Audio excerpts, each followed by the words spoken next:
Welcome to Midas Letter Live, everybody. I'm back again with the venerable Ed Milewski. It just seems like we were here yesterday. In fact, we were. There you go. There you go. There you go. So yeah, I got a new shirt on. New shirt. Had to buy one because I didn't bring any clothing with me, and I didn't want to travel in the bad weather. Just saying.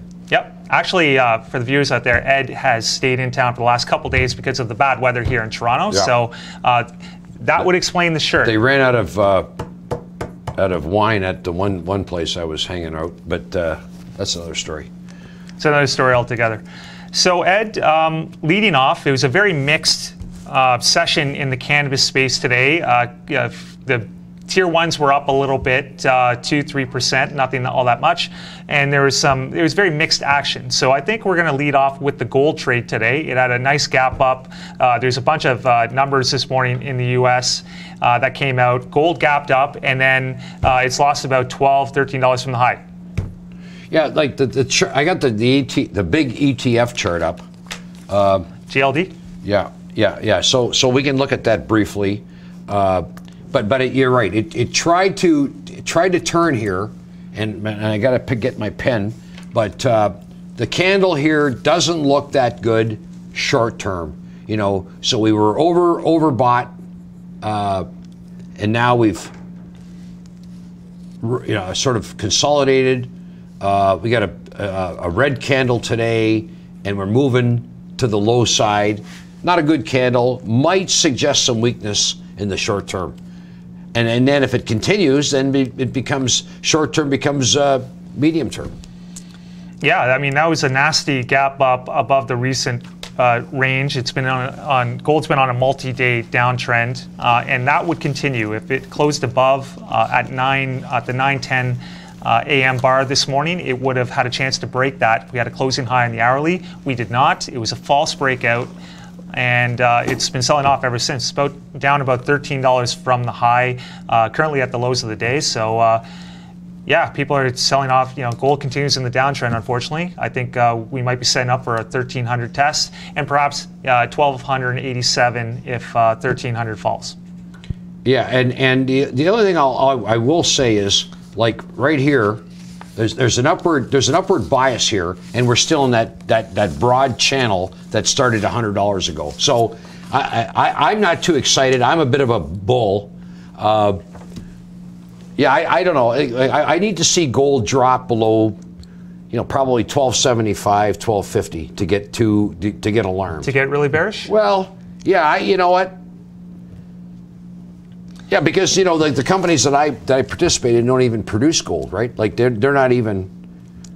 They're explorers at this point. Yeah, they're explorers, and so this move, this says to me, it's just doing what it's been doing, like so far. So I'll leave it at that. Yep. And recently, I've been looking at the gold chart versus the U.S. dollar. Gold's been rallying in other currencies, and lately it's been actually, when the U.S. dollar rallies, gold has been holding up very strongly. So you're starting to see a little divergence there, which is kind of got the gold bugs optimistic in the short term. Now, I'm going to stick to my thesis that gold won't break out until economic weakness happens, but we shall see. I'm not going to stake, I'm not going to stake my life on that claim. You wouldn't bet your life on it. I wouldn't bet my life on it. Gold, you can't. None of these things we'd bet our life on, right? Like we're just looking at things and giving like a macro roadmap. Yeah, basically. Look. Like there's a lot of shit going on in the world. Anyway, okay, so let's look at the SPX. Have we got time for that, or are we going to go to? Well, actually, we're going to talk about what's coming up on today's news, on today's show, before we hit the news. Okay. Right after this avatar leaves, we're going to talk to Ricky Gerwitz, who has the news. 3:15, Craig Kolochuk, CEO from SugarBud, is going to join us. 3:35, Nima Noori, the CEO of TVape, is going to join us as well in studio. 3:45, the Cannabis and Creativity. That's a Conor Shaw feature. 4 o'clock, we have the market close. We'll look at charts, good charts of the day, and have analysis on that. And finally, the headliner, 4:20, Nathan Woodworth from Wagner Corp is going to appear on the show, appear via Skype, and we're going to talk about all the good things happening there. So sounds like a really good show. It is a great show. First, we're going to hit Ricky with the news.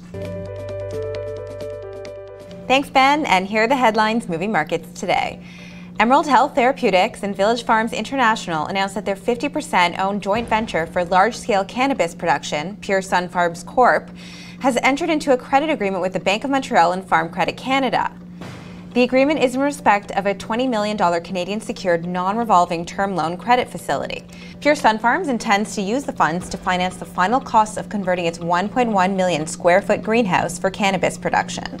Liberty Health Sciences announced today that it will be holding a grand opening celebration on Tuesday, February 19th for its new dispensary opening in North Miami. This increases the number of the company's dispensaries in Miami to 2 and in the state of Florida to 9. MedMen Enterprises has closed its previously announced acquisition of Cannabis Technology Inc. and CSI Solutions LLC, collectively referred to as Level Up, 2 vertically integrated operations in Arizona. The acquisition includes retail locations in Scottsdale and Tempe, as well as 25,000 square feet of cultivation and production capacity in Tempe and Phoenix. The acquisition also includes a 40% stake in Kind Concentrates. The company paid a combination of cash and stock valued at an aggregate of $33.5 million. 1933 Industries announced that its subsidiary, Infused MFG, continues to expand its reach across the United States and has attained product distribution into 46 states. Infused manufactures proprietary hemp-based CBD-infused health and wellness products. It has established its own distribution to over 600 stores. Choom Holdings has entered into a letter of intent with one of the 25 cannabis retail lottery winners to open a location in Ontario. Lottery winners are mandated to open their doors by April 1st or face stiff penalties. Blisco Cannabis Corp announced that it has earned Depository Trust Company eligibility, which means that Blisco stock is now more accessible to U.S. investors. The DTC is the largest securities deposit in the world. It will facilitate electronic settlement of transfers of Blisco common shares in the United States. Securities that are eligible to be electronically cleared and settled through the DTC are considered DTC eligible. Weekend Unlimited has entered into a definitive agreement with R&D Pharma, which is anticipated to close next week. R&D Pharma is a Canadian company building a vertically integrated medical cannabis business in Jamaica. RDP has secured a Tier 3 cultivator's license, which allows for the full cultivation of cannabis plants on land of over 5 acres, which in this case applies to the 98-acre RDP property. And that's your news for today. Tell us what the charts. Okay. Welcome back, everybody. Thanks, Ricky, for the news. Great as always. So we're going to continue with sort of the macro themes today, since the cannabis complex was it's rather inactive, up and down. It was kind of a middling session. So Ed, during the break, you want to talk about the S&P? Yeah. The S&P is, we got a 6-month chart up, and this shows, I think, some key things. So we got the high in here. That's the high. We've got this reaction low, which was down about 20%. And now we're grinding higher, and we moved up very quickly. Yeah. And I wish I could draw this with some accuracy, but what I'm saying is that there's a channel there, and it's sort of veering to the right, and it's moving up, but it's moving up slower now, and it's grinding, and it's sort of like rolling. Like now, I think this is an important resistance level here. If you draw that line through here, we can grind higher. But look, if it continues to keep going up, obviously I'm wrong, or not wrong, but my observations are wrong. I think we have to go back and test down here at some point. That doesn't have to happen, because anything can happen. Yeah, it's been a big move. Yeah, there's some storm clouds in the world.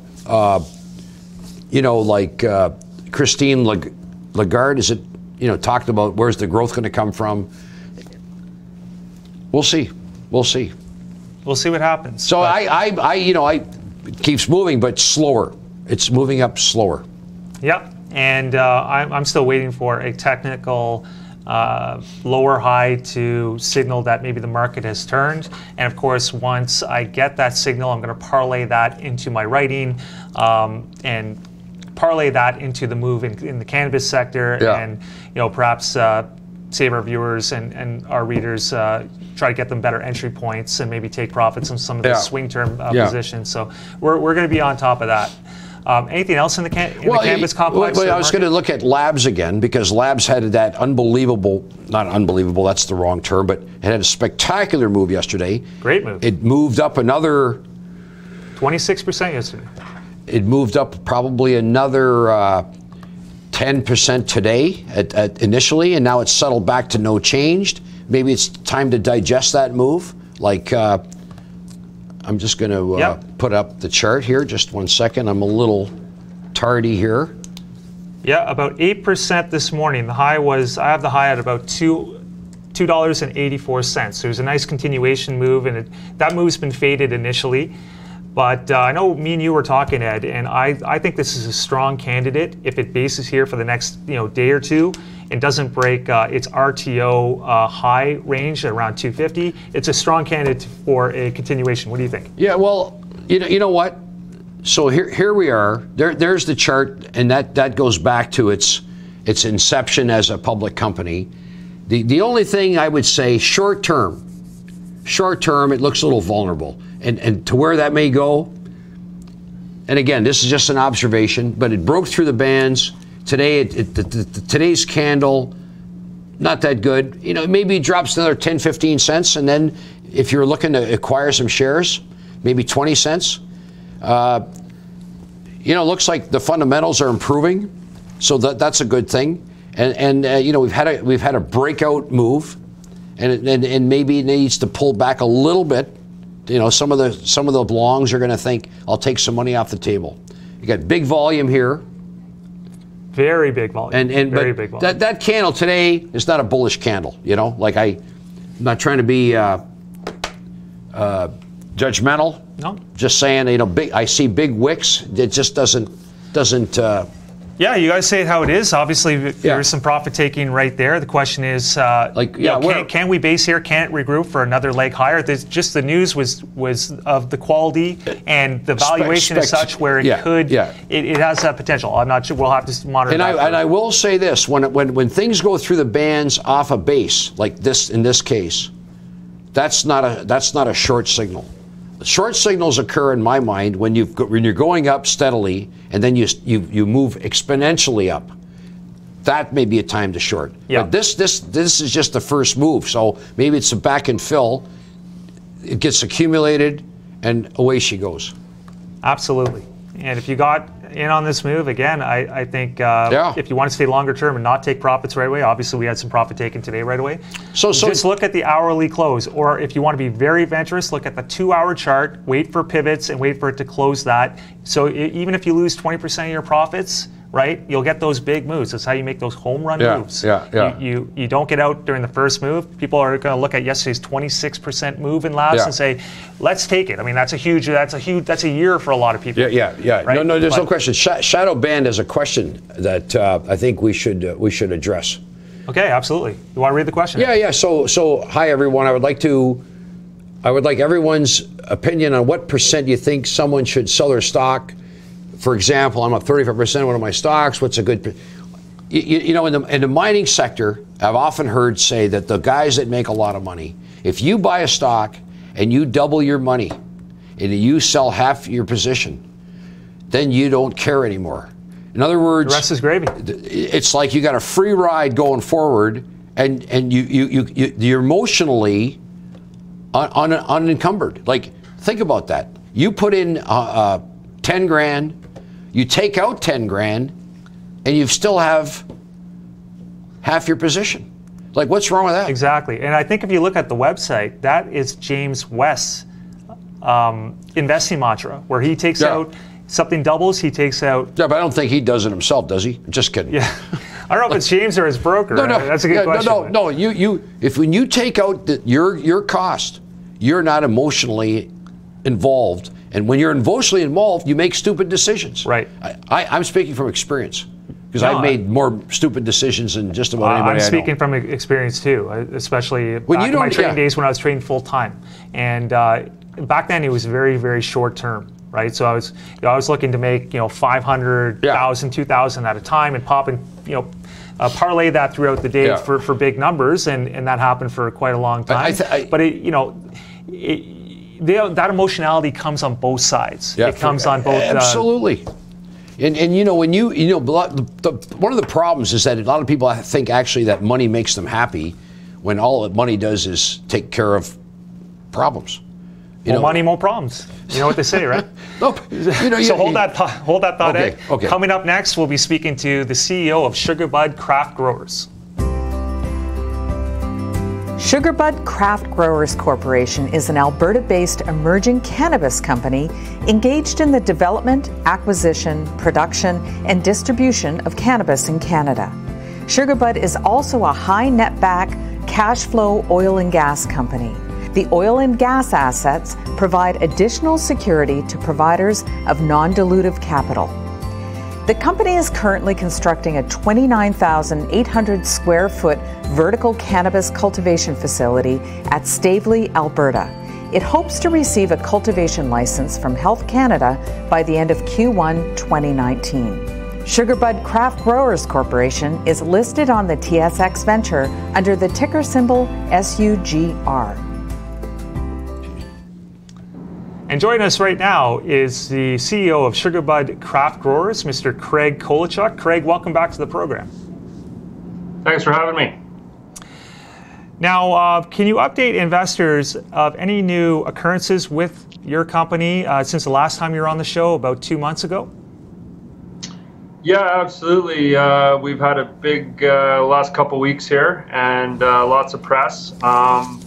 We completed the construction of our building late January, so that is complete, and we just finished shooting our video here on the weekend, our Health Canada attestation video. So the plan is to submit that to Health Canada over the next week, and we hope to have our cultivation license by the end of first quarter. So that is a huge foundational piece for us to establish. The next thing is we sold our oil and gas assets, so we're now a pure cannabis player. So that was welcomed by the market, and we were kind of getting message that we were well financed, didn't need the cash flow, so they preferred us to be the pure player. And the last thing we've done here recently is signed a strategic relationship with a genetics company out of the States, Phylos Bioscience.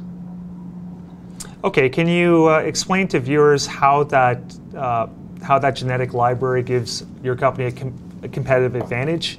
You seem to have quite a few strains there, 400 top-tier strains. So is it a matter of picking which ones are going to be the most popular and perhaps getting a consumer focus group, or how does that work?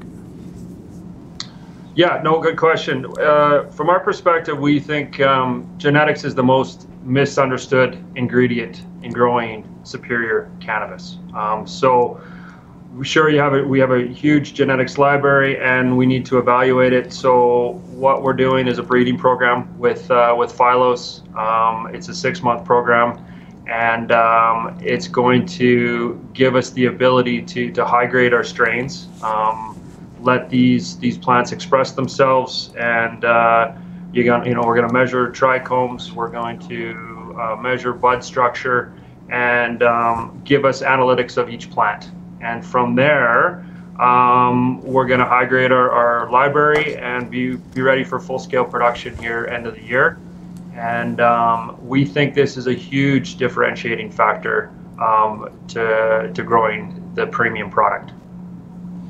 Okay, so I know you're waiting on your Health Canada license for the other portion of your 29,800 square foot facility in Stavely, Alberta, I believe it is. Now, since you're a aeroponic grower and you're growing 20 feet up, so you're growing on levels, my question is whether, because you have such a smaller facility, are you going to realize significant cost savings at having a 30,000 square foot facility versus say a 500,000 open layout greenhouse somewhere else? And will you put those efficiencies back into the price and cost of your cannabis? Yeah, absolutely.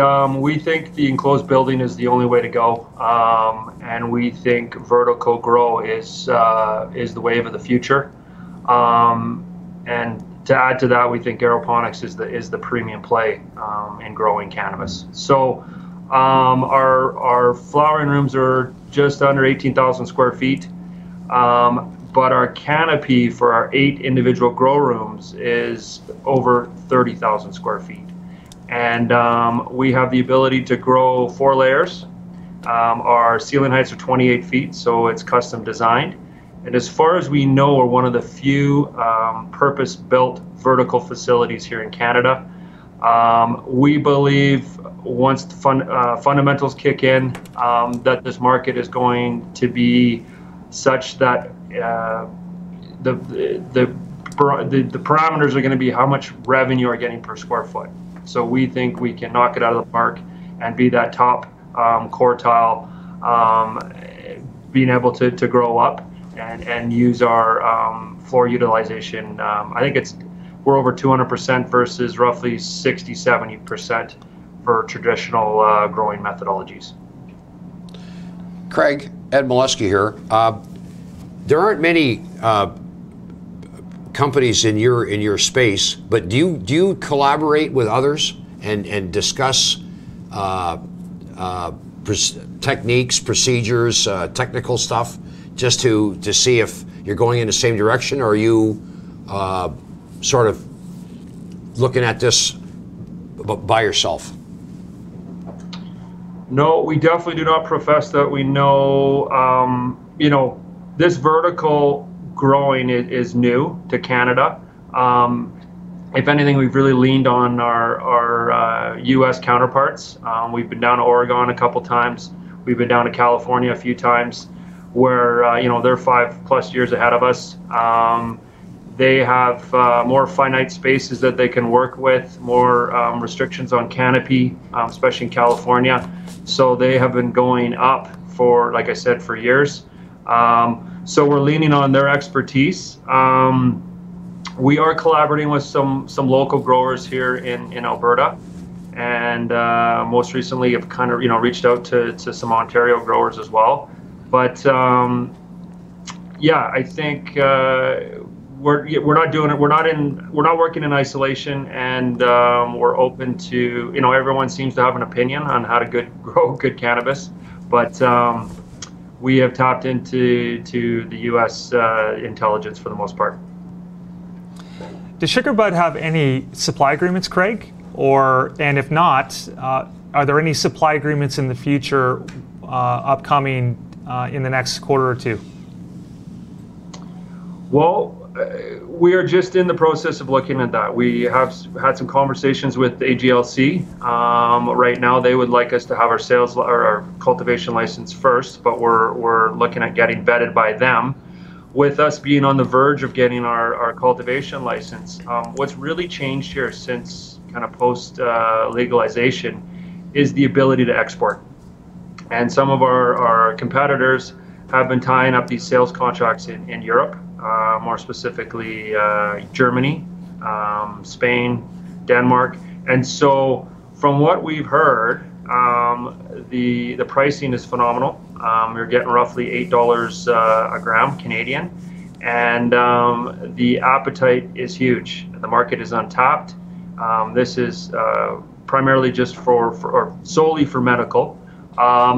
But the beauty is it takes, here in Canada, it takes a while to get your sales license, but once we have our cultivation license, once we start growing, we can be cash flow positive way quicker than we thought. So we currently don't have any in place, but that is on the hit list. And any plans for a GMP facility in Europe? I'm assuming you're distributing your cannabis to Europe right now, to the EU, and distributor perhaps is taking a cut, or perhaps that's not what's happening here? This is something that's ongoing as far as evaluation goes. Some of our competitors have, these the approvals in place, so we can sell to them, and then they can sell on our behalf. But we're currently evaluating all our options, selling throughout Europe and across the globe, for that matter. Craig, another question here. What about your cash position? How you doing in that respect? We're cashed up. We have roughly $3 million in cash in the bank, no debt. We're closing our oil and gas sale here April 1, so that's going to bring in another $1.5 million. So phase one for us is fully funded. We're only going to equip the first 2 rooms and work towards getting our sales license. And as you guys are probably aware, the technology is always changing, so we didn't want to overly commit to our lights and our HVAC. So we're scaling up our current grow system, and we'll be equipping the rooms over the next 6-8 months. Basically, we want to be full-scale production for January 2020. Great update, Craig. Thanks a lot for joining us on the program. We will be following your story. Thanks, Craig. Right on, guys. Appreciate your time. Thank you very much. So what do you think? Well, you know what? I think that they seem to be cautious as a company in terms of what they're doing, and they're not, throwing parties every night. Like some LPs that we've heard of. Yeah, the stock. Listen, I got the stock up here, the stock chart. I think it's trading at around 9 cents. Yeah, not much action on it lately. And I'm trying to figure out how many shares there are, which I can probably do off my. So I get an idea of the market cap, but. Yeah, so far not much action, I don't believe, in the share price, but I'm a very big believer in the aeroponics growing system. Yeah, you've said that. Of course, with James E. Wagner. I know a little bit less about SugarBud, but it's definitely interesting story worth watching, just because of some of those efficiencies that they can bring. Yeah, I'm sure their growing operation is a lot less expensive to operate than others out there. Yeah, this says basically their diluted average shares last quarter is about 220 million. Fully diluted? Or that's the... Well, it says diluted average shares, so yeah, maybe. So look at that's only a market cap of $25 million, and they're talking about. We should have jumped in and asked when they anticipate to be throwing off cash, because this may be a bit of a diamond in the rough. Yeah, it's definitely a value play, and it's something I'm watching for that reason. It doesn't look expensive, that's for sure. Yeah, it's not. It's definitely not expensive. It's definitely one of the the least expensive. It's got least expensive companies with potential like that. And how long have you known about this company? For a few weeks. Yeah, I interviewed Craig, I believe, about 2 months ago on the show. Okay. So I'm familiar with the story, and I'm just waiting for a little bit more news flow and a little bit more direction in the stock price to really, pique my interest in perhaps talking about it more and getting more into the financials and some of the filings on the company. But yeah, I know a fair amount. Okay. Good. I want to, what I want to do is I want to put up a chart of Tilray. Tilray? Yeah, we haven't looked at that one in a while. You love your Tilray. Tilroy. Tilroy. That's a James and I always get it. I always get the name wrong. It's an inside joke thing, right? Can never figure that one out, but anyway. So let's look at a 1-year chart here. So today it's up a little bit. It's up a little bit, not too much, in line with the other Tier 1 LPs. I bumped into a very, very big broker yesterday at, I won't mention names because I don't have their permission. Eric Sprott? Eric's retired. But I bumped into this broker. He works at Conor. I asked him what he thought the best commodity in the world was at this point. He said marijuana. And his focus is the U.S. and the sort of mid-tier arena where companies are they've got cash, they've got backing, and he's convinced that Trump's going to legalize marijuana before and he's. But we were talking about that, not to get political, but doesn't every candidate at this point want to legalize marijuana? I mean, if it's not Trump, it's going to be Kamala Harris. She came out and said it. Beto O'Rourke, if he runs for the Democrats.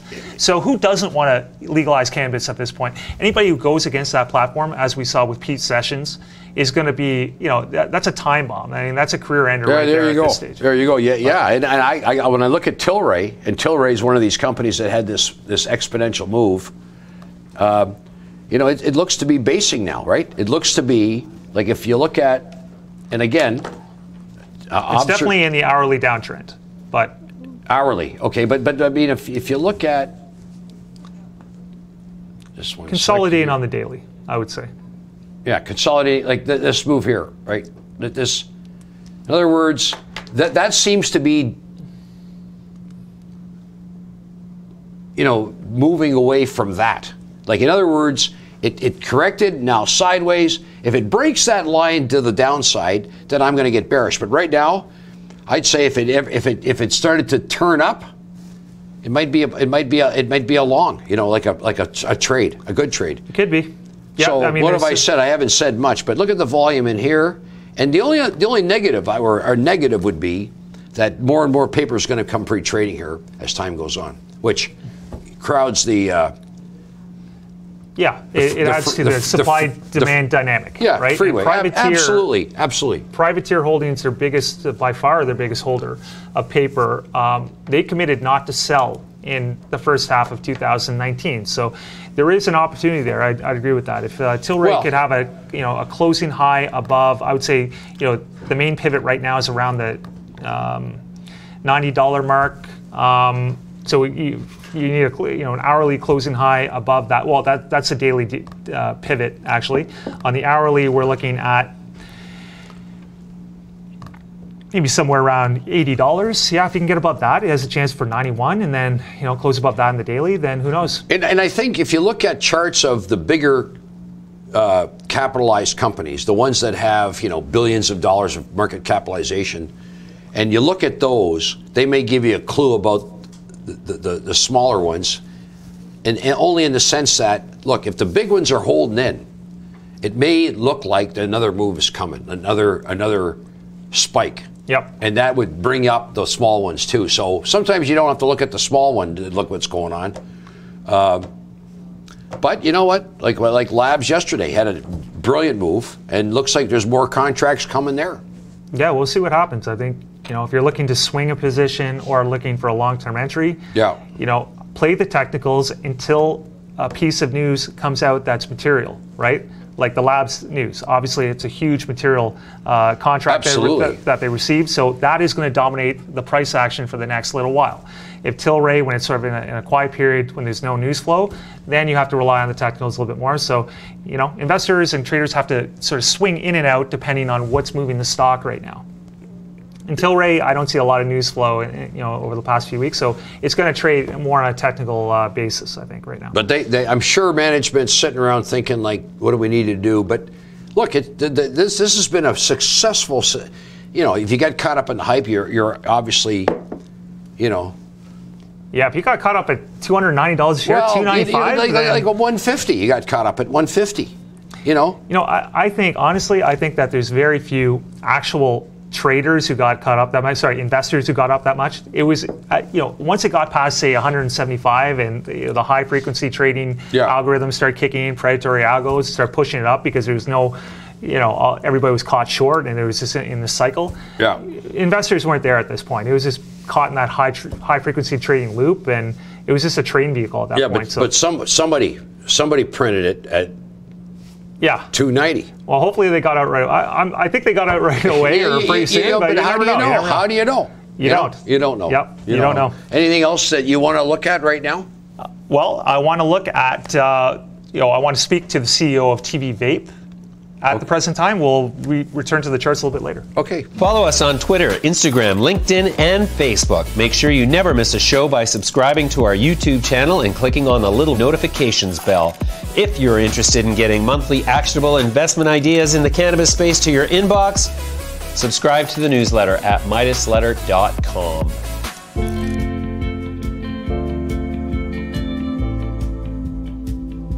TVape is a vertically integrated business model that's been selling vaporizers online and in stores for over 6 years. They offer high-quality vaporizers with company branding. CEO Nima Noori founded the company on a $2,000 credit card close to a decade ago. TVape sells a wide range of products, including portable and desktop vapes, as well as accessories and parts. So we're back with the CEO of TVape, Mr. Nima Noori. Nima, welcome to the program. Thank you very much. Thank you for having me. TVape would be the correct pronunciations, but I know it's a difficult name. It is. It is. It sort of has the TV and vape sort of mixed in one, so I'm not used to that. No, I know you brought some samplers here. What do you have to show us today? Okay, so the one that I have out here, there's much more in the back, but I have the ARC, which was released about 10 days after legalization day, so we planned that a good 3.5 years beforehand. And the unit was finished and published and released basically on the 1st of November, and it was really, it was our best release so far, and we do release a lot of vaporizers throughout the year. And that one sold out on the first day, the GT. Okay, so this vaporizer you made yourself, you designed and developed, or worked in tandem with a partner to design and develop your own vape? So basically, TVape is the tip of the iceberg that is visible from the outside. We have basically Thermodyne Systems that is stationed in Germany. That's Thermodyne Systems GmbH, and we have Thermodyne Systems in Canada as well. So basically our engineering arm, and Zeus is another business unit of our company. And of course it was all developed in-house, and it was done so from the beginning with customer feedback, survey data, focus groups, and so on and so forth. So when you look at it, it wasn't great ideas of one guy or another. It was a working collaboration. Together. Exactly. Okay, so that brings me to my next question, and I've always wanted to know how far can vape technology go? Is it something where the technology can only go so far, and it's done a certain way, and you can only really improve the design a little bit, or do you expect more features and more operational features on these products going forward that can really have an improved performance? So that's a great question. It's a very loaded question, but basically we're at the dawn of a new era. The first documented instance of smoking was about 5000 BC. I think it's been 7,000 years. Not vape, you're talking about. Like smoking, I'm talking about smoking. So, so this is the dawn of a new era. We're talking about personal thermodynamic systems, personal use thermodynamic systems that are used for delivery. So it has a host of different type of applications, and we're at the very beginning. There's different things that go into it, and calibration at this point in time is the name of the game.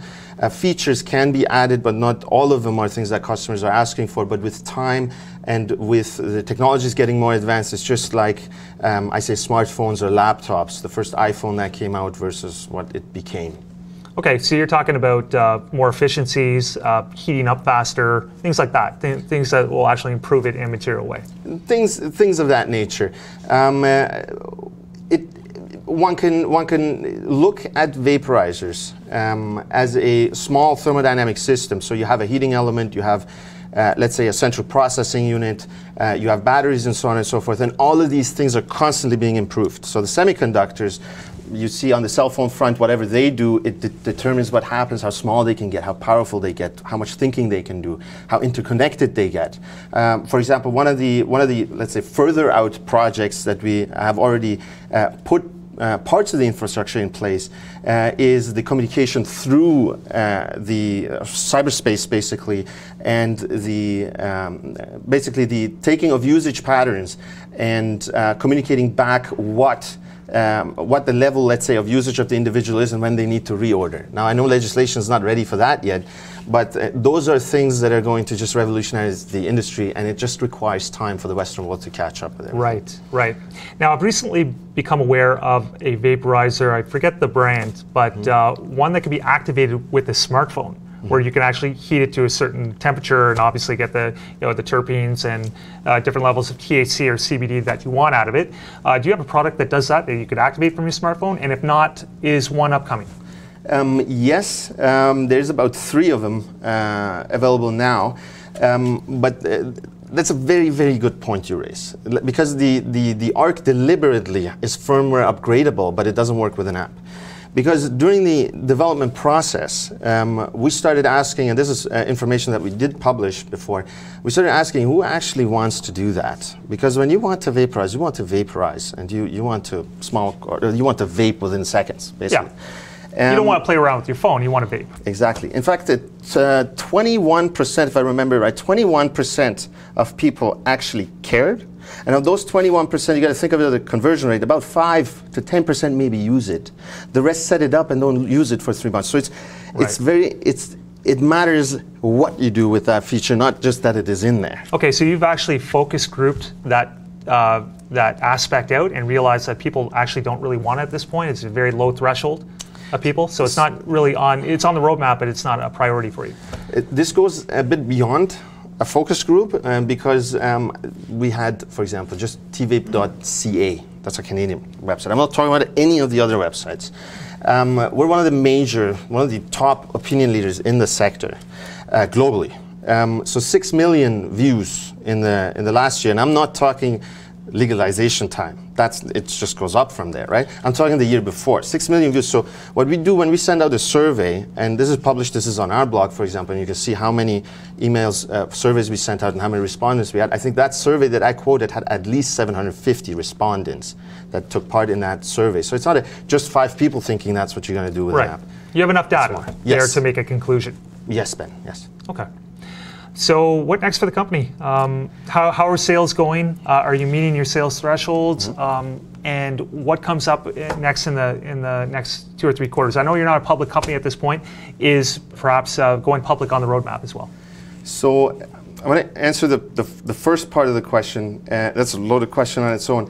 On the roadmap, what happened at legalization month, and before we were already the biggest in Canada and one of the major players in the world, but October we doubled. Doubled sales? Doubled, yes. In that month? Yes. Month over month we doubled, and the trend is very favorable continuously. So it's not a peak and then a drop off or anything like that.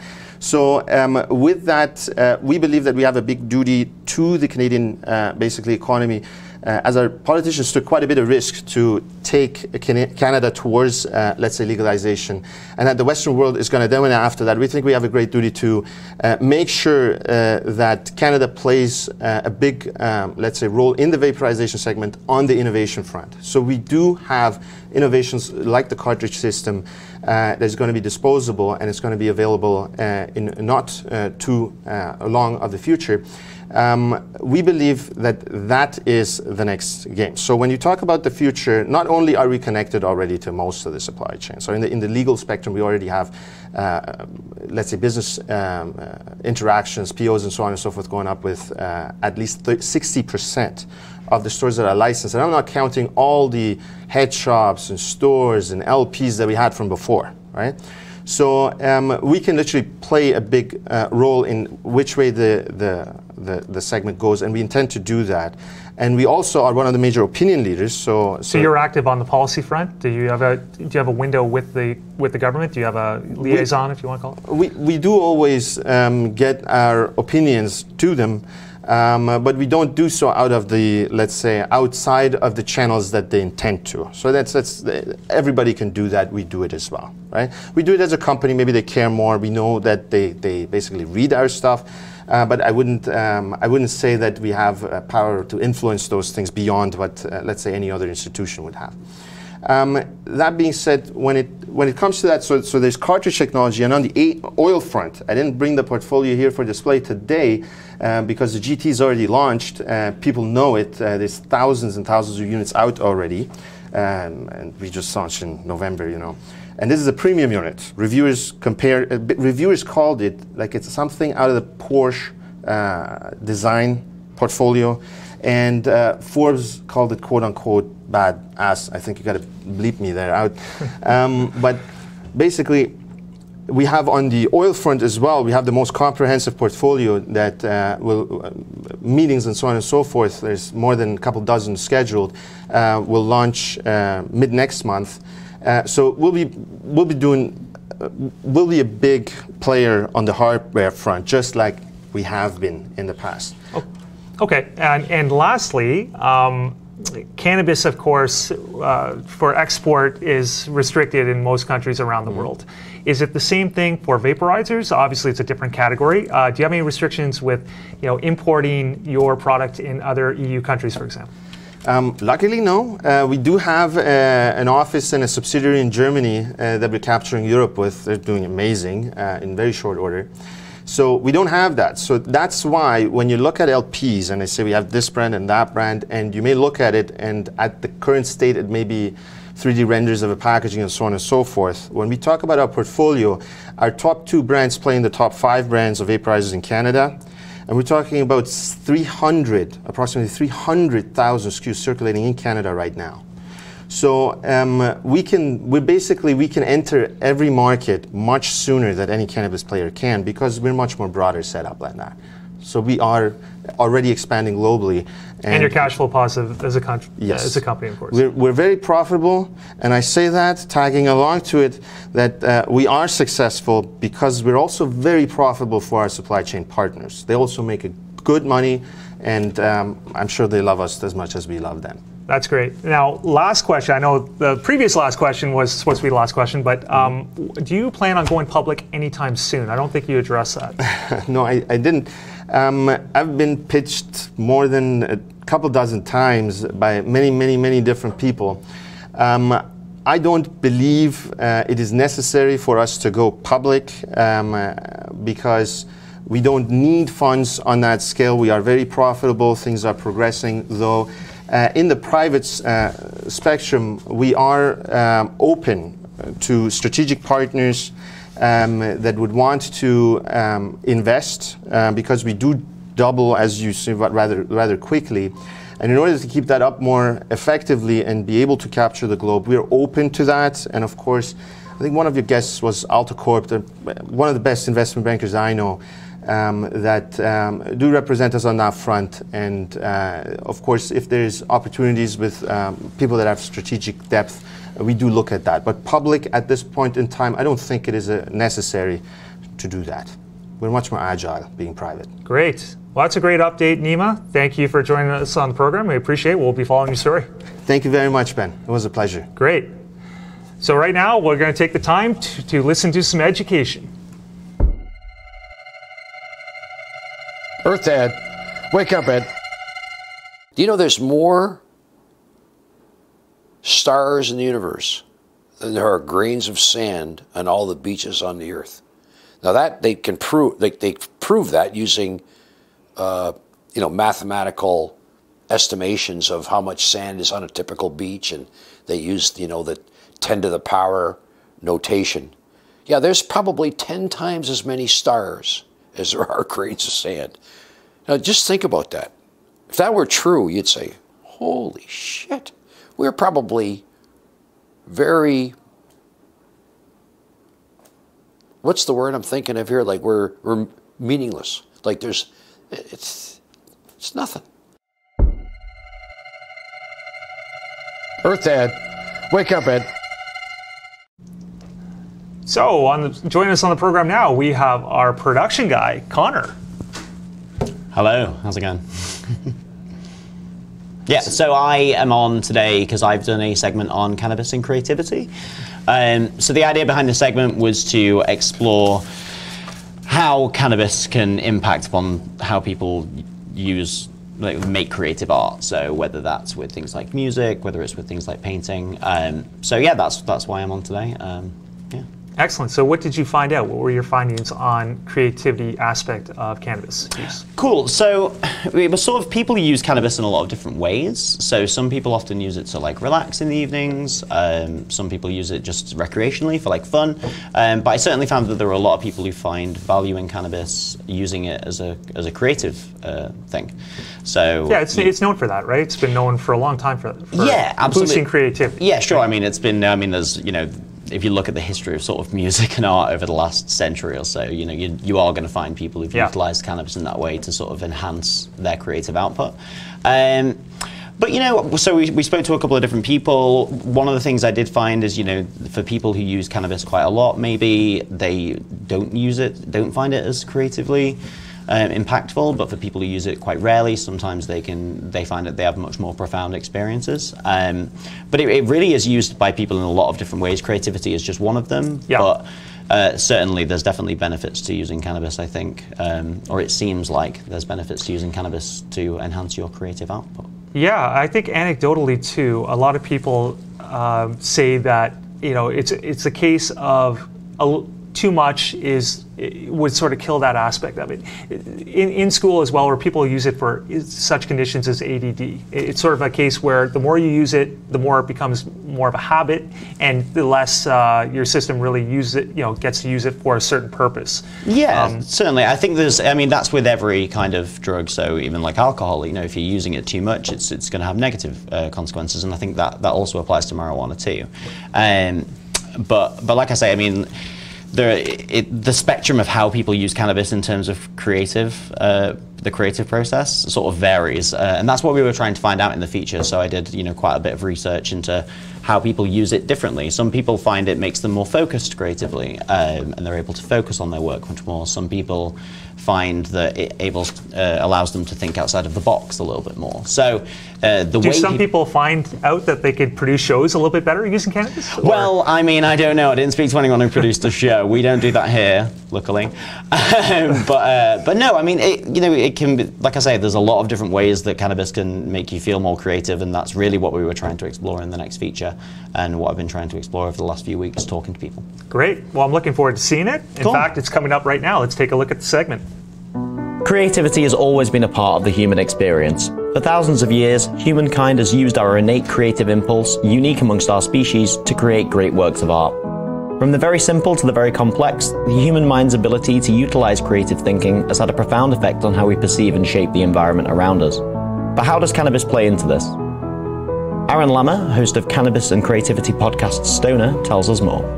I do think in an overall sense that altering your brain at all or shifting your mood or your context is a great creative exercise. And I've talked to a lot of people on the show who use marijuana in that way as a way to reorient their thinking. Often it really can serve to change your mind frame, and that is a good way to come perhaps to something that you've seen many times with fresh eyes. So when it comes to cannabis and creativity, does everyone have the same experience? Well, I think that people have really different reactions to marijuana, and some people have that reaction. Other people have a terrified reaction or a panicky reaction, and all of those things are a confluence of your body's natural chemistry and your experience. And certainly many, many people, I think, find marijuana conducive to creativity. To find out more about the role cannabis can play in the creative process, we spoke to Toronto-based artist Laura Weeks. I think for the most part, I decide to smoke before I'm painting because I've always found it's expanded my creativity. So with art, for example, anytime that I do smoke, I find that the colors, I'm more receptive to them. With smoking cannabis, it just raises that sensitivity to a level that really helps me portray it through my art. When I'll smoke my first bowl, and then for the most part, if it's a new canvas, I'll go over with my first layer of color. And if I start to kind of stagnate or I don't know where to go next, the first thing that I'll do is I'll smoke, and then I'll listen to some music, I'll dance a little bit, get my blood flowing, and then immediately, pretty much 5 to 10 minutes later, I'm like, oh, I know exactly what I should do, and then I'm even more motivated, and my paintings end up turning out a little bit better. So for example, this painting, I've been doing a little bit of an experiment because it's something that I've been curious about. This painting, I don't smoke when I paint it. And this one, I've only ever touched when I've been really high. And even at that, I can see the difference in the colors that I choose and the way that I'll paint. And one thing that I like to tell myself in art, you can do no wrong. That's been a really liberating thing for me. And I can see the way that liberation kind of will play out when I'm high or when I'm not high. And it's been really cool to explore. So it seems that, for some people at least, cannabis can have a positive impact upon the creative process. Although not everyone feels the same benefits, for those who do, we can rest assured knowing that this humble plant will continue to offer inspiration for artists of all kinds. It's right in here. That was a great segment by Conor. Really appreciate that. It definitely shows how cannabis in moderate use can make you, creative in a lot of cases. Bit of an artiste. Now, Ed, I've heard the rumor mill has it that you've had a little bit during your day. Did it ever make you creative when you had a moderate amount every few days? How did it make you feel back in the day? Well, you know what? Before I smoked pot, I thought I'd never want to be like a co-host on a show, and I've smoked a lot of pot, and now I'm a co-host on a show. Like I guess it's made me kind of somewhat creative. It only took 67 years to do that. 67. So, Well, I mean, let's drop out the first 15 and take out the last 2. So call 5 decades. Let's say 50 years. Yeah, so right. You've made it. So in all honesty, though, have you ever found situations where it made you creative? I think a lot of people have in their own way. And like a lot of artists, a lot of Francis Bacon, who's a unbelievable British painter. I saw him interviewed, and he is a big drinker. A lot of art writers are drinking. I think absolutely. I think when you do some things like pot or drink or maybe LSD. I never took LSD. Well, but I think it does. I think it makes you think about things you wouldn't normally think about. Correct me if I'm wrong, Ed, but wasn't the swinging 20s, I believe it was, or way back in the day, wasn't the jazz era when it was getting going about 80, 90 years ago, weren't they big? Roaring 20s. What did you say, the swinging 20s? The swinging 20s? Yeah. Well, the roaring 20s. Wasn't pot used back in that day for the jazz industry? I think you know what? Like a lot of musicians have had heroin problems, and great musicians, right? Like jazz guys. I mean, to your point, absolutely. There's no question. It's all connected because you need to be a little off center, I think, to get involved in some of this stuff. Or perhaps host a show. But either way. Yeah. So anyway. We're going to go back to the charts. Okay. Yeah. What are you seeing on the charts? So we can continue off with your. We talked about labs. What else are you seeing that you like? You pick. Okay. Mining industry. Let's take a. We had Victor Cantori. Sorry, Victor, who's been on. Travels around. He's an amazing guy. He was on the show a couple weeks ago. I bumped into him. The stock was 19-20 cents. Probably bought some a little higher. Sorry, what company yet? Amex Exploration, AMX. AMX on the venture? On the venture, yeah. And I've got to get my. I'm a little sorry. If you got it up there, AMX. Am I reading that right? Is that 79 cents? Yeah. So that was 20 cents. We talked about it. He was on the show. Maybe it was 25, 27, 29. I've traded it several times. It's a good 4-bagger from when I. Wow, in a month. In a month. Yeah, they're drilling next to Detour in the Quebec on the Quebec border of Ontario. He says, and again, he's not. This isn't inside information. He believes that based on the information they've released today, some people are saying this is a gold mine. High grade, exceptionally high grade, the right kind of rock. The share structure is extremely conducive to. If you have 500 million shares in a small deal, it's hard to move the needle. But when you have 40 million shares, 45 million shares, and a lot of it's been placed already because they believe in the jockey. Yeah, they got some good holes coming up. They've had some very good holes that have already been released, and there was a press release yesterday. I think they're doing a financing here. It's not a big financing. I know someone tried to get some of that financing. It's sold out. So, ability to raise money, et cetera, et cetera. Okay. And I feel a little silly here because I can't get the chart up.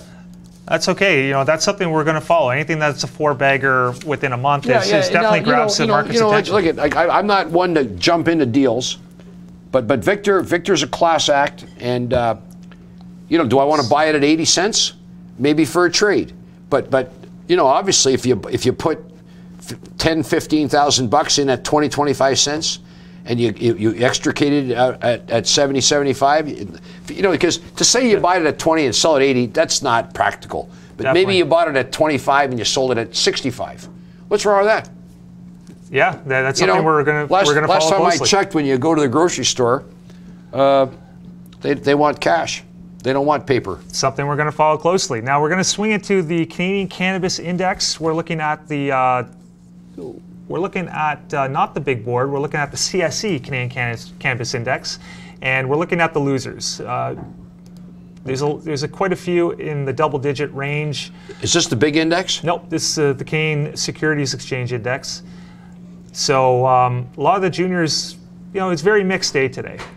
Very mixed day. The tier ones were mostly up a little bit and mixed on anything from the mid-majors on down. So here we are looking at, So I show the CSE being up 0.68%. Is that what you have?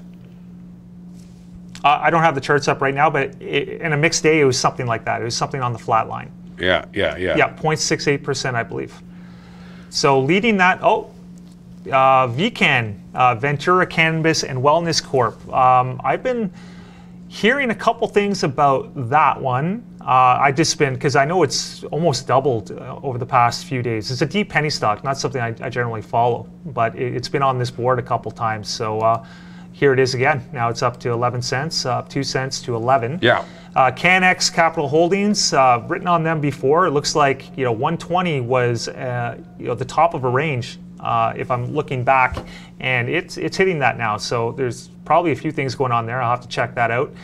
CXXI, that's one that a lot on the Twitter sphere are following, and that's up 9 cents to 110. So yeah, there's a few winners up there along with the losers. You know what? Right now, I'd say the markets are the cannabis space looks like it's holding its own. It's not getting pounded. It's sort of in a comfortable area. You might construe that to be a nice basing period. Well, why don't we look at the Toronto Venture Exchange Index, because we know the tier ones did okay, and I believe that was mixed as well. So production wants to bring that up, the TSX Venture Index. Okay, here we go. Here we go. I've got that up now, and there we go. Canadian Venture Index on our website. Yeah. Organigram. It's been strong. Great day. 6.29%, up 43 cents. Look at Viridium, up 24 cents today, 46%. Actually, Organigram's only up a cent to 0.13. I guess we had latent data there. So yeah, I've clicked on the percentage change a couple times, and now I've got them listed by. Maybe we can do that. Click on the percentage change in the control tower there. There we go. Viridium up 46. Wasn't that up recently as well? You know what? We'll have to take a look into that. But I'll put up the chart. Chiron is another thing grabbing interest. I mean, it is held pretty steady after doubling in the matter of days after the LATAM acquisition and after partnering with Dixie Brands. It sold off to about the 230 area, I believe, 240 area, and it's stabilized, and now it's headed back up. So that's great news. That's very nice, strong price action in Chiron Life Sciences. Yeah. Yeah, Viridium. I don't even know this one. Do you know it? I'm not familiar with that one. Generally, with the deep penny stocks, I'm less familiar than I am with the tier ones, the mid majors, and some of the tier threes. But that one I'm not extraordinarily familiar with. No. So share volume 278,000, total value, and looks like market cap's about 37 million. So not a monster company in this space, but obviously on the move. Anything else you're looking at, Ed? Yeah, I keep following Chiron. I keep following companies like Blockstrain. We talked about Blockstrain yesterday. I keep hearing that they're in a niche that's worth looking at. I don't know that much about them. I still feel I don't really understand that whole space. Like the. Yeah, Blockstrain actually did a story back in the day, a quick little short story, and that was near their high, or it was a little bit off their. I'm not sure if it was an RTO or IPO, but it was around 120 was the high, and it was trading around $1 at that point. It had been on my radar because I know that they wanted to use the blockchain technology to basically catalog genetics for all these LPs out there. That's what they're their doing model work is. with Weed MD, right? That's what Keith Merker at Weed MD is doing, and that's very valuable. Put some money. They put some money into that financing. They put $500,000 into that financing, and like he said yesterday, he could basically take any plant in his greenhouse and basically compare it to anything in that catalog held by the block strain. What's the ticker there? DNAX, DNAX. Let me just put that up here. Let me take a look at that. And that's on the Venture or the CNX? I believe that's on the Venture. And it is. And here we are. And let's put up a 6-month chart. So just to finish that thought, it had gotten hammered. It had gotten hammered, shortly after that story. It was, so you could see that right in, I believe, August or October, something like that. It had reached about $1, and it was straight down below 20 cents. And it's been rebounding a little bit. You know what? Look at. I would say right now, and again, this is just looking at this chart. This is not I'm not involved. But right now, this thing's moving. It's basing. And when this thing turns up, and hopefully a viewer will say, "Hey, are you watching this?" When it starts to turn up on volume, then I would jump in and go for the ride. Yeah. So you see enough there to perhaps stake a position? Well, not right. Well, not right now, perhaps. Not right now. You know what? Unless somebody whispered some juicy information that I don't know about. I'm just kidding. Yeah, it's moving sideways, but it looks like it's firmly being accumulated. Almost reached down to 10 cents, so it's up over 100% over the past couple months. So it's quite the big move. And a lot of these juniors have moved. What was the symbol of the one that was up 40% today? Do you recall? On that, Viridium? Yeah, you remember that one? Yeah, I just looked at the chart now. I believe this was the first day it traded, so I'm not sure if it was. Oh, so this is a brand new deal. Yeah, no, I think it was halted. I'm looking at some of the news flow. It was halted. Yeah, what's the ticker? I'd have to go back. VIR, I believe. Yeah, VIR on the Venture.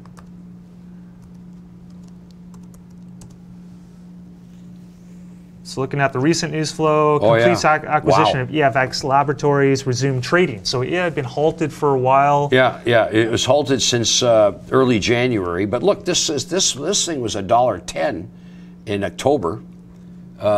Just before marijuana got legalized, and it's been dropping. So it's popped here dramatically. We have to get the backstory on that. I don't have enough data to make any comments, but obviously a nice big pop today, so kudos to them. And is the market still open? No, it's closed. Nope. The market's been closed for 10 minutes almost. I'm gonna look at the S&P here.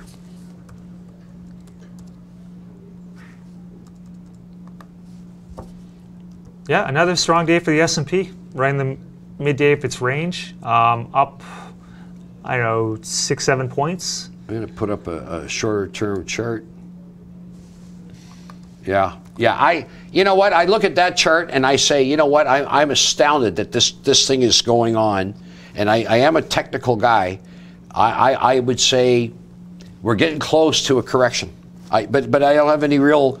Technically, it looks stronger, although today's candle has a pretty big wick on it. Yeah, if you're looking for a swing, again, at the benchmark, and I'll keep saying this till the cows come home. Lower low on the hourly. Now, whether you want to be aggressive and get it on the lower low, or whether you want to, wait for confirmation for the lower high afterwards. Getting into these positions is very dangerous on sort of grinding up, on low volume sort of grind up, melt ups. You don't want to do that on a swing basis unless you're either hedging a position against a portfolio of stocks, or if you're taking a straight position, buying puts, or taking a straight position in the market, wait for that lower low or lower high once that lower low has been established. Because once that momentum shifts, it's very hard for new money to unship that position, because short specs are taking a position on one side of the market. It's very hard to unwind that right away and get long, right? Unless some big news flow comes. If you had let's say you had $1 million and you wanted to put it to work, would you buy an S&P ETF, for instance, at this stage? Would you look at this and say, well, you know, it's had a big move, and I'm just going to wait and see? Would you commit $1 million to the market right now, having watched it move from where it was 6 weeks ago? I personally would not, because I tend to not like FOMOing or fear of missing out. I tend to not do that. I like, if I'm investing in a long-term position, I have a saying that I like to say to myself. It's called buy it when it bleeds, the BOB. Buy it when it bleeds. Unless it's on a swing basis, if you're trading short-term, then it's okay to follow the momentum. You really have to know what the purpose is, what your strategy is for that particular position. If it's a long-term trading, I care less about price points. If it's a short-term trading, if you have tighter stops, shorter time horizons, then you want to care more about where you're placing those trades. So we kind of address both on Midas Letter. I like to write for both ends of the spectrum. Right now, if I had $1 million, absolutely not. The market's about 17% off the lows. So on a long-term basis, I wouldn't want to do it. Although there's nothing that tells me that this run is over. I wouldn't be surprised to see the S&P go up another 5-7%. For swings, though, wait for that lower low, and then short on the lower high, or get at that lower low if you don't care too much about entry points. But you got to wait for that. Canopy Growth had a good day today, and I've got the chart up now for Canopy Growth. It was up about close to $3, and you look at this. A couple weeks ago, we're near the upper band. Now we've moved back to yesterday to the lower band, and today, look at that. We started off down, rallied, and you think they're going to be coming out with some results here pretty soon, right? Yeah, they're coming out with results tomorrow, as a matter of fact. Well, that's pretty soon. That is pretty soon. And sooner or later, if you wait long enough, everything's pretty soon. Exactly. Especially when you get older. You get to realize I wish I had a shot of tequila to drink to that one. Anyway, now there's a lot of varying opinions on Canopy Growth, but perhaps we can address those later in the show. Right now, the headliner of today's program, Mr. Nathan Woodworth from James E. Wagner Cultivation, is going to join us. James E. Wagner Cultivation is a licensed producer of cannabis in Canada with operations based in Kitchener, Ontario.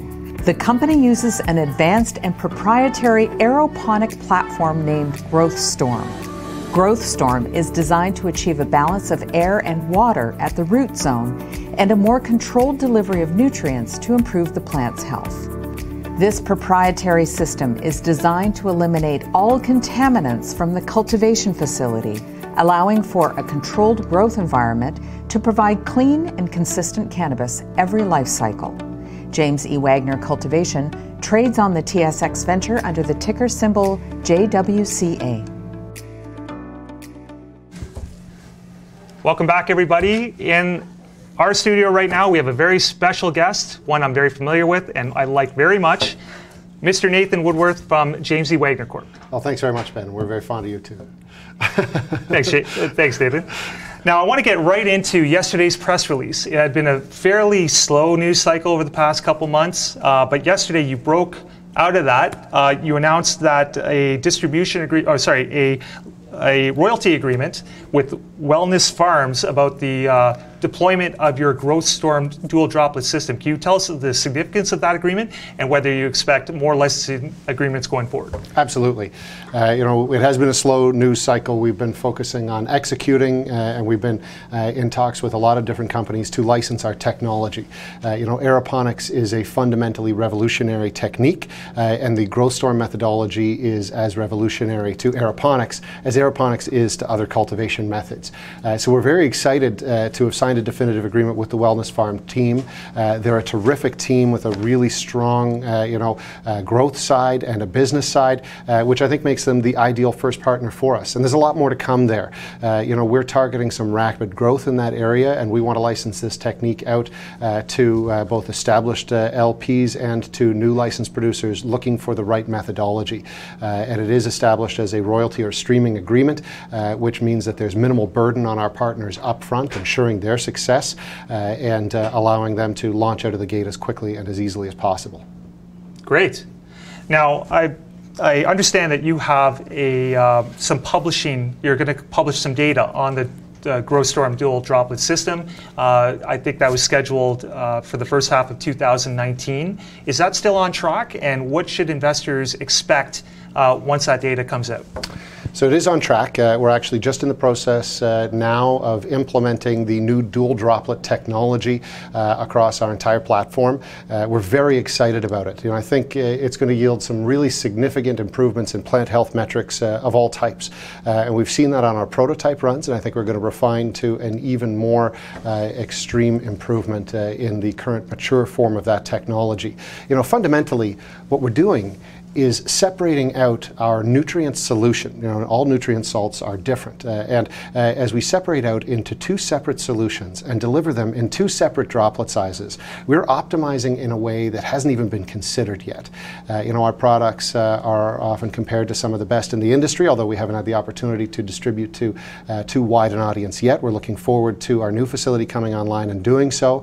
And we believe that fundamentally, the user consumer will respond even more positively to material grown in the new dual droplet system.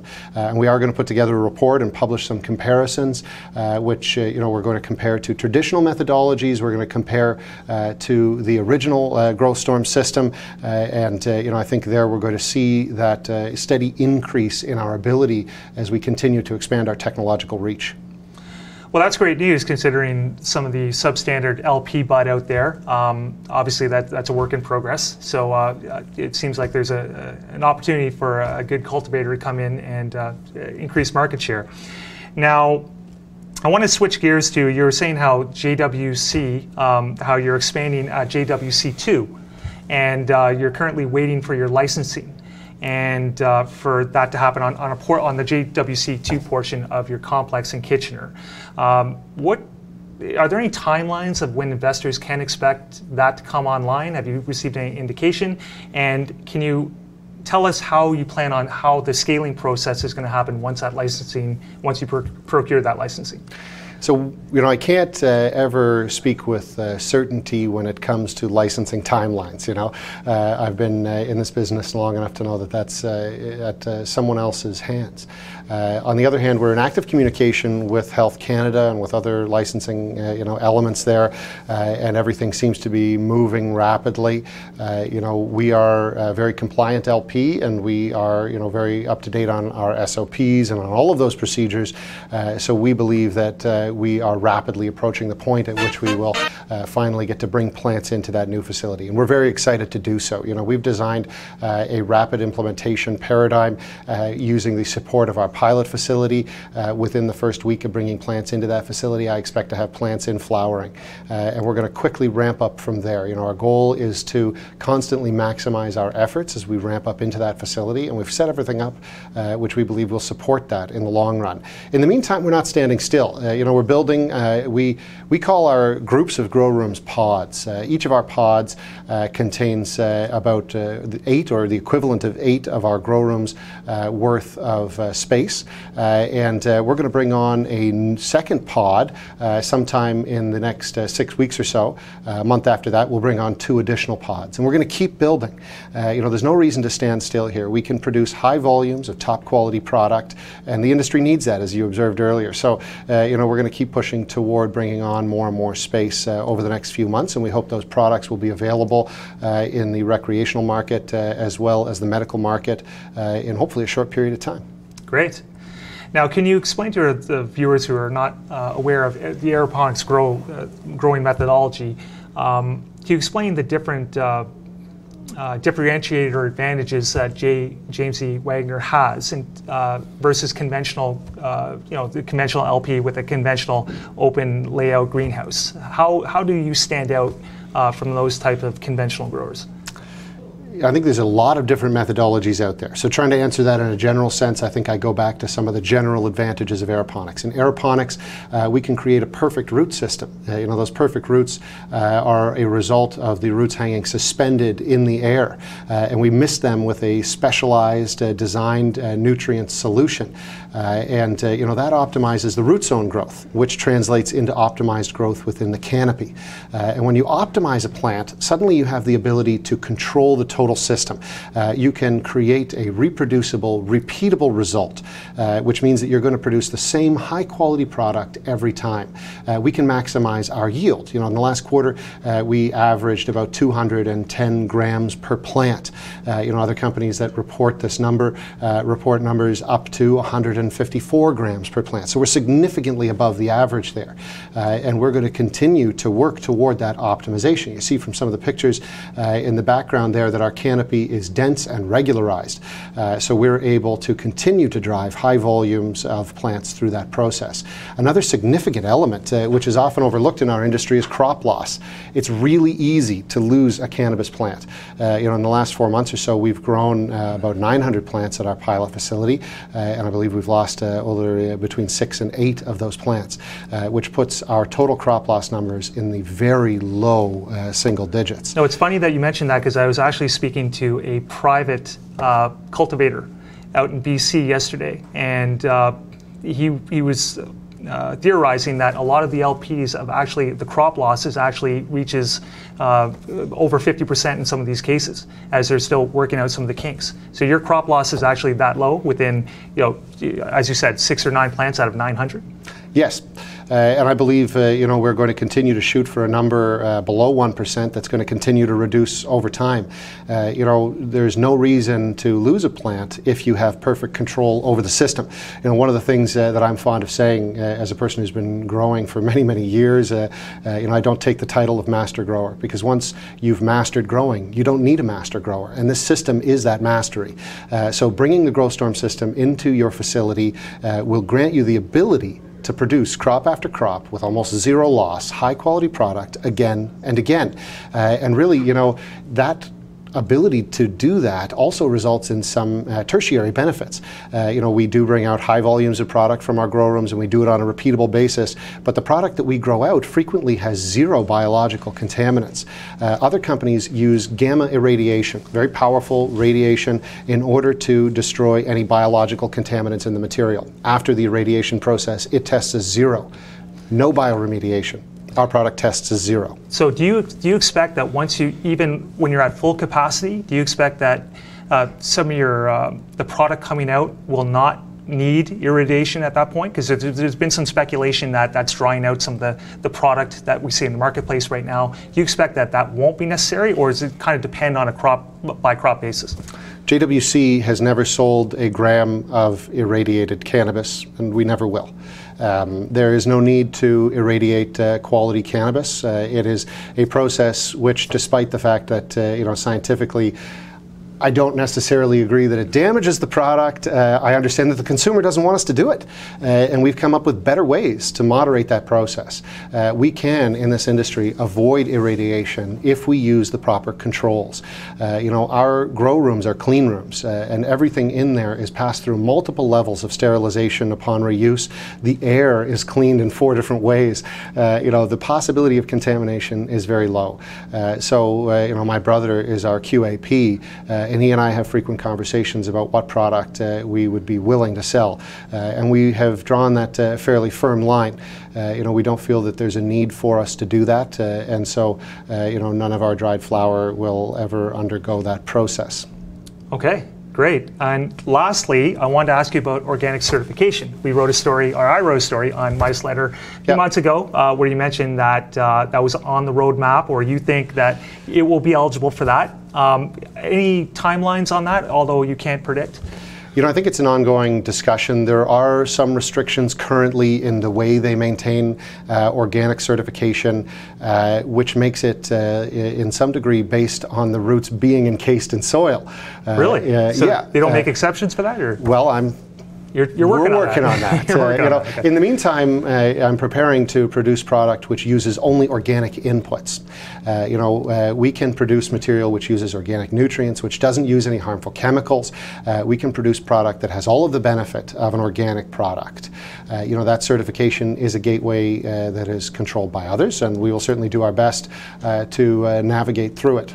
But I think it's often the case when you come up with a very advanced new idea that it isn't fully understood and appreciated by all who are involved. So I hope in the long run that we can sway some hearts and minds in that regard, and we are still actively pursuing it. But whether it is or not, it'll almost be like organic cannabis in a way, the quality of it. What makes something organic is really the question at hand. To me, using all organic inputs, growing from materials which are sourced organically, this is what people look for in terms of the quality associated with an organic material.